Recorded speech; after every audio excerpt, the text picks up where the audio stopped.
Assalamualaikum warahmatullahi wabarakatuh. Apa kabar teman-teman semuanya? Semoga selalu dalam keadaan baik-baik saja, dilancarkan rezekinya dan dimudahkan segala urusan-urusannya. Amin. Alhamdulillah masih bisa sharing video lagi. Ini videonya aku mulai setelah sholat subuh. Aku keluarin dulu perabotan yang tadi habis aku cuci biar kering gitu ya. Terus jadi dapurnya lebih kelihatan luas gitu karena barang-barang piring tadi udah aku keluarin. Karena ini aku mau mulai persiapan untuk bikin martabak telur KW ya, karena ini enggak semuanya murni telur, tapi aku kasih juga campuran tepung supaya hasilnya lebih banyak. Nah, ini yang pertama aku mau mulai ngirisin kobis. Ini aku buangin dulu yang kayak bagian hitam-hitam bagian luarnya gitu, yang busuk-busuk aku buang. Ini untuk kobis yang pertama ini aku nggak beli karena ini dapet waktu itu dari bingkisan suami pulang kajian setiap minggu terakhir di setiap bulannya ya teman-teman. Nah, berhubung lama nggak dipakai-pakai gitu daripada mubazir, jadi ya sudah aku pakai aja bahan untuk jualan aku hari ini. Terus untuk yang satunya itu aku beli ya satu buletan gitu, harganya 3.000 karena kalau pakai satu buletan kobis ini nggak cukup ya, jadi harus banyak kobisnya biar hasilnya juga jadi banyak. Nah, ini untuk kobisnya aku tuh ngirisinnya agak tipis ya, pokoknya setipis mungkin karena kan ini mau dijual buat anak-anak, sedangkan aku nggak tahu anak-anak tuh pada suka sayur apa enggak gitu, karena kan di rumah mereka bisa jadi ada yang masak sayurnya mungkin sampai mateng banget gitu, sampai rasa sayurnya aja udah nggak ada gitu ya kan. Jadi ya sudah, aku sebisa mungkin ngirisinnya itu tipis biar dia itu bakalan mateng, karena gorengnya juga nggak akan terlalu lama. Karena kalau misalnya gorengnya terlalu lama nanti bisa jadi di luarnya gosong terus. Makanya biar gorengnya itu sebentar tapi luarnya nggak gosong dan dalamnya tetap matang. Jadi ya salah satunya adalah dengan cara menipiskan irisan si kobis ini. Ini aku tambahin juga 2 batang daun bawang yang aku iris-iris tipis begini juga. Untuk kobisnya di sini aku pakai 1 buletan dulu ya teman-teman. Nanti kalau misalnya kurang tinggal aku potong lagi sebagian lagi. Dan itu 1 batang daun bawang juga aku sisain buat temennya si kobis yang selanjutnya ya. Nggak lupa juga aku cuci dulu biar bersih ya. Ini tumben-tumbenan aja gitu bagian proses cuci mencuci aku liatin, karena biasanya ada yang nanya lagi ya gitu, nggak dicuci dulu mbak? Ya dicuci, cuma kadang-kadang itu nggak sempet dibikin videonya karena kayak biar nggak basah-basah gitu ya. Nah, ini aku lanjut mau bikin racikan untuk adonannya gitu. Ini aku pakai tepung. Nah, tepung ini tuh sudah ada lada bubuk, garam, kaldu jamur dan juga baking soda ya. Ini tepung sisa yang waktu itu aku pakai buat bikin chicken Kentucky atau ayam crispy gitulah ya sebut aja. Nah, ini kan masih ada sisa jadi aku pakai aja yang ada. Terus ini aku tambahin juga cabe yang udah aku goreng gini karena stok cabe tuh lagi banyak karena murah gitu ya. Terus anak-anak tuh pada doyan cabe atau doyan pedas gitu, jadi aku tambahin cabe juga. Ini aku tambahin garamnya sedikit aja karena memang si tepungnya itu kan tadi udah ada garamnya gitu ya. Ini aku tambahin juga sama masako. Kalau yang mau dimakan sendiri mau pakai kaldu jamur boleh, nggak pakai tepung juga nggak masalah. Ini aku pakai tepung karena biar jadinya banyak gitu, jadi telurnya aku cuma pakai 4 butir aja ya teman-teman. Udah tinggal ditambahin sama air, tinggal diaduk-aduk. Ini juga jangan terlalu cair karena nanti bakalan ditambahin sama telur. Terus biasanya sayuran yang kita cuci itu pada ngantongin air jadi bakalan tambah cair nantinya ya. Terus kalau misalnya dipakein tepung, menurut aku wajib banget ditambahin baking soda biar nanti tuh jadi nggak bantet dan nggak keras ya. Jadi kayak bener-beneran telur gitu, padahal mah ditambahin tepung juga ya. Terus ini tuh nanti karena bakalan jadi mencair gitu, jadi bisa ditambahin sama tepung lagi gitu ya teman-teman. Pokoknya karena si sayuran itu tadi yang aku bilang ngantongin air, jadi nanti bakalan kayak kelihatan cair. Kalau misalnya terlalu cair ya udah tinggal tambahin tepung aja sesuai dengan selera. Jangan lupa untuk dicobain rasanya ya. Pokoknya ini adonannya memang agak asin nggak apa-apa karena nanti bakalan dicampur sama kobis ini. Jadi asinnya dikira-kira aja biar hasil akhirnya itu nggak terlalu hambar dan nggak terlalu keasinan. Kalau sudah tinggal diaduk-aduk aja sampai semuanya tercampur rata seperti ini. Nah aku juga bakalan sambil nyiapin minyak panasnya. Ini aku nyalain kompor. Untuk gorengnya aku pakai teflon ya teman-teman, karena aku bakalan bentuknya itu setengah lingkaran. Jadi ini terinspirasi dari hobi makan kalau nggak salah ya. Itu tuh pernah ngupload video yang tentang orang jualan, dia bikin kayak martabak gini tapi dia selingkaran utuh gitu loh. Nah aku pengen bikin versi setengahnya, jadi dengan harganya juga yang lumayan lebih murah, untungnya banyak. Aku jual harganya 2.000-an ya teman-teman. Untuk kulit lumpianya aku beli jadi, ini mereknya Tip Top. Kalau nggak salah harganya 9.000, isinya 55 lembar kulit lumpia. Ini bagian atasnya tuh agak kayak basah, jadi nanti bakalan aku double sih karena kayak udah ada yang bolong gitu. Terus ini aku lepasin sambil nunggu si minyaknya panas. Nah kalau udah selesai tinggal aku cetak aja seperti ini. Untuk isiannya ini aku pakai 1 sendok munjung yang aku ratain di setengah kulit lumpianya ini. Nah terus tinggal ditutup aja seperti ini, langsung goreng ke minyak yang sudah panas. Dan ini jangan lupa untuk ditekan-tekan bagian pinggirannya ya, biar dia langsung nempel. Jadi untuk telur-telurnya itu nggak bakalan belecetan. Ini sekali goreng aku cuma bisa pakai 2 aja ya teman-teman. Aku nggak pakai teflon 1 lagi karena menurut aku ini juga kayak udah waktunya ngepas gitu buat balik-balik ini sama buat ngebentuknya gitu. Udah, jadi pakai teflonnya begini aja cukup. Tinggal digoreng sampai mateng, sampai luarnya itu agak kecoklatan gini ya. Jadi nanti dia bakalan tetap crispy-nya awet bagian pinggirannya itu.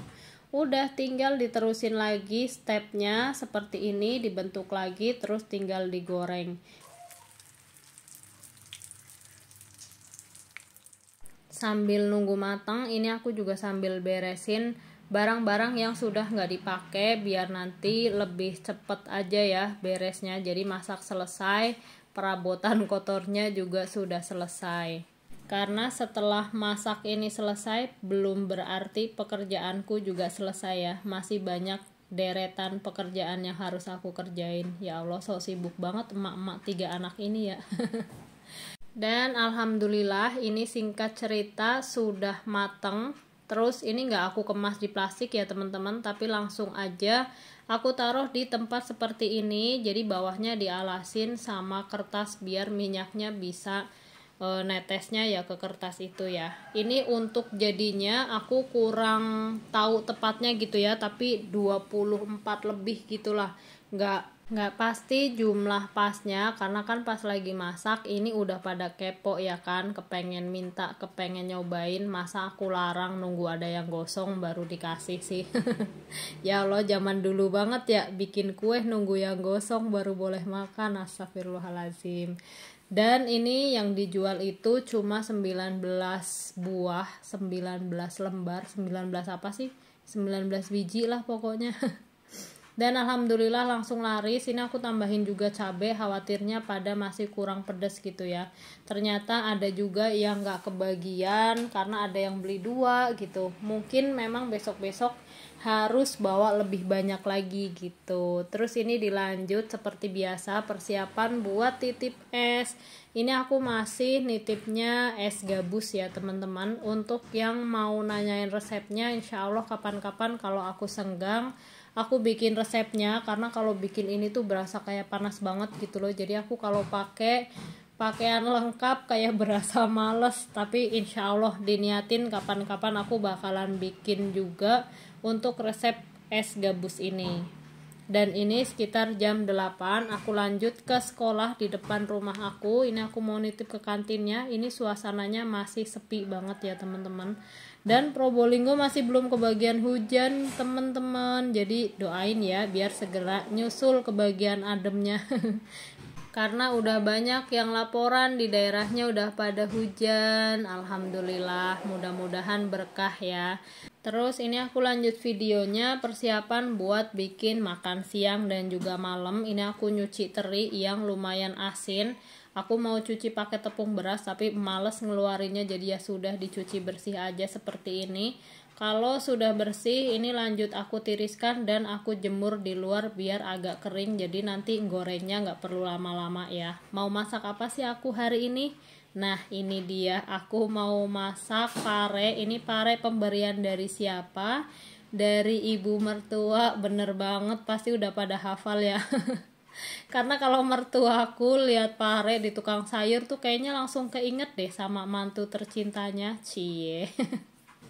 Jadi langsung dibeliin pare, tapi ini sebetulnya udah beberapa hari yang lalu sih ngasihnya, cuma akunya aja yang baru sempet masak gitu, karena kan memang di rumah juga kan ada stok sayuran gitu, jadi aku pakai yang kira-kira cepet busuk maksudnya. Kalau pare kan lumayan agak awet gitu ya teman-teman. Nah ini seperti biasa, untuk pare itu aku cuci bersih dulu, terus habis itu aku buangin bagian bijinya. Ini ada yang keras teman-teman, jadi ya sudah dibuang aja. Terus kalau udah dicuci bersih ya sudah, tinggal diiris-iris sesuai selera. Ini aku ngirisinnya nggak terlalu tipis, nggak terlalu tebal kayaknya ya, yang sedang-sedang saja. Dan ini kalau udah diiris-iris ya sudah, nggak perlu lagi diremes-remes pakai garam ataupun direbus atau diapapun itulah. Jadi cukup untuk diiris-iris seperti ini aja. Oke, lanjut untuk bumbunya. Di sini aku pakai bumbu dasar banget ya, bawang putih, bawang merah, cabai rawit dan juga cabai besar. Kalau mau ditambahin kemiri, laos dan juga daun salam silahkan aja biar makin wangi. Tapi berhubung ini aku biar cepet aja lah ya, jadi ya udah pakai seadanya seperti ini. Bawang putih, cabai-cabean dan juga garam aku ulek seperti biasanya. Dan untuk bawang merahnya ini bakalan aku iris-iris biar lebih wangi masakannya ya teman-teman. Entah sugesti atau enggak, tapi ya karena udah terbiasa dari kecil masak seperti ini ya sudahlah, ngikut sampai sekarang seperti ini juga. Oke, perbumbuan selesai. Sekarang lanjut tuang-tuang minyak ke dalam penggorengan dan jangan lupa untuk nyalakan kompornya.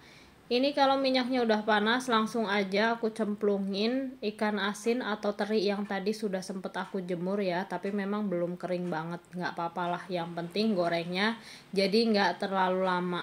Dan ini aku goreng sampai kecoklatan. Kalau udah lanjut diangkat, terus ini minyaknya langsung aku pakai untuk goreng bawang merahnya terlebih dahulu. Ini bawang merahnya digoreng sampai wangi. Kalau udah wangi, lanjut masukin bumbu yang tadi sudah dihaluskan. Aduk-aduk sampai semuanya tercampur rata. Dan pastikan juga bumbunya matang biar nggak langu. Kalau udah, lanjut masukin pare yang tadi sudah diiris-iris. Diaduk-aduk sampai semuanya tercampur rata. Terus habis itu ini aku tambahin gula pasir secukupnya. Ini 1 sendok makan ya, banyak biar nggak pahit dan biar nggak terlalu pedas. Terus habis itu kaldu jamurnya jangan lupa, sama saus tiramnya juga secukupnya aja. Udah tinggal diaduk-aduk sampai semuanya tercampur rata lagi. Kalau udah, tinggal masukin teri yang tadi sudah kita goreng. Ini aku tutup dan aku kecilkan juga api kompornya biar nggak gosong, karena untuk masak pare ini nggak aku tambahin air sama sekali ya teman-teman. Udah deh, ini aku sambil beres-beres juga, beres-beres lagi, ya Allah tiap saat beres-beres. Karena biar kayak kalau udah selesai masak ya udah tinggal makan, tinggal rebahan gitu ya. Kadang-kadang sih judulnya kepengennya rebahan ya, tapi ternyata kerjaan yang lain masih pada nunggu giliran, nunggu antrian buat dikerjain juga. Jadi ya sudah deh. Ini alhamdulillah untuk sayur parenya sudah matang. Oke, videonya sampai sini dulu ya teman-teman. Terima kasih banyak. Assalamualaikum warahmatullahi wabarakatuh.